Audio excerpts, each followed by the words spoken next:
full release of all files related to the JFK assassination has been delayed yet again, this time until 2021. The president delayed the release in the name of national security, but it raises the question, what possible national security interest could be served at this point in protecting information about an assassination that occurred 55 years ago?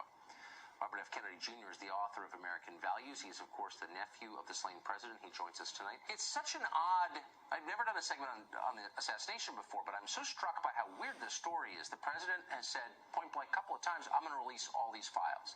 He was convinced, for some reason, not to release them. What do you imagine that reason really was?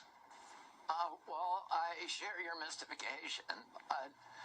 The stuff that's dribbling out, it is information that tends to connect the CIA to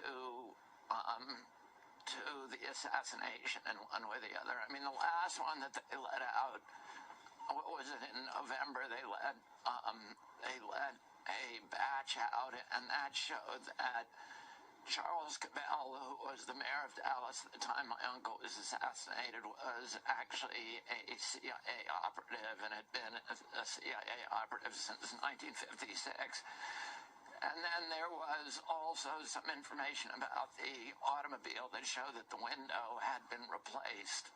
Again, information that 50 years later people should know about, people should have access to that kind of information, and it's bizarre that they still continue to sit on it. Do you believe that the CIA or another government agency was in any way involved in the assassination of your uncle? Well, I don't know. I don't think that possibility has been eliminated. A lot of people don't understand that when John Kennedy was killed, my father really was Attorney General. And so one of the defenses of the Warren Commission was, well, Bobby Kennedy was the best investigator of that era. He was like the Mueller of that era. You know, he'd been for 10 years, he'd been investigating the unions and the Teamsters and the mob. And so why wouldn't he investigate it? But the truth is that day that his brother was killed, he lost all of the investigative capacity at the Department of Justice. He had 30,000 FBI agents who worked for him, but he never talked to J. Edgar Hoover again, not a single time after my Uncle Jack was killed.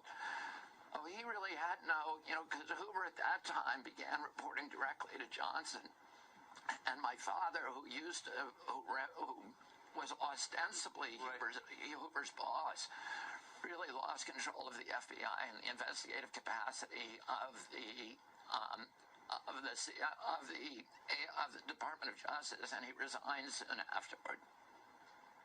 I just find the whole thing remarkable. The Attorney General of the United States, later a U.S. Senator, a person in a position to have a lot of information, would suspect his own CIA, and now the documents are still being withheld by that same agency. I think it's really fascinating. The book is American Values, Robert F. Kennedy Jr. It is out, and we urge you to check it out. Bobby Kennedy.